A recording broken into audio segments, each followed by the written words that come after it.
قرآن کی راہ تھوڑی مشکل ہے، لیکن اس کا انعام کیا ہے مجھے بتائیں؟ جنت اور اللہ کی رضا، اللہ کی برکتیں۔ کیا اللہ کی جنت ایسے فری میں مل جائے گی؟ دنیا میں تو بہت سی چیزیں فری میں مل گئی نا، وہاں نہیں ملنی، تو تھوڑی محنت چاہیے، تھوڑی ثابت قدمی چاہیے، گھبرانا نہیں ہے۔ جب ہم قرآن کے لیے وقت نکالیں گے، اللہ ہمارے لیے وقت نکالے گا۔ ہم نے اللہ کے کلام کو اٹھا لیا نا اپنے ہاتھ میں، جنہوں نے تفسیر کو مزید آگے لے کے چلنا ہے، ہمت کرنی ہے۔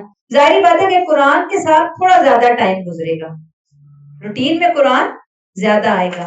تو ہم نے جب قرآن چنا تو یاد رکھیے کہ اللہ نے ہمیں اپنی رحمتوں کے لیے چن لیا، یقین رکھنا ہم نے اس بات کا۔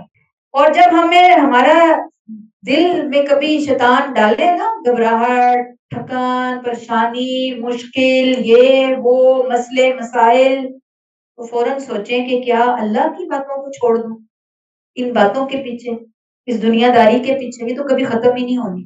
اللہ نے ایک موقع دیا روحانی بریک لینے کا، وہ بھی نہ لو؟ کیوں نہ لو؟ یہ کلام میری پرسنل لائف کے لیے ہے، میرے لیے ہے۔ اور پھر یہ ہمیں صرف علم نہیں دے رہی کلاس، یہ ہماری زندگی بدل رہی ہے، یہ ہمارا ایک نیا جنم دلوا رہی۔ آپ فیل کریں گے اس سفر کو کہ ہم ایک نئے انسان بن کے سامنے ہیں۔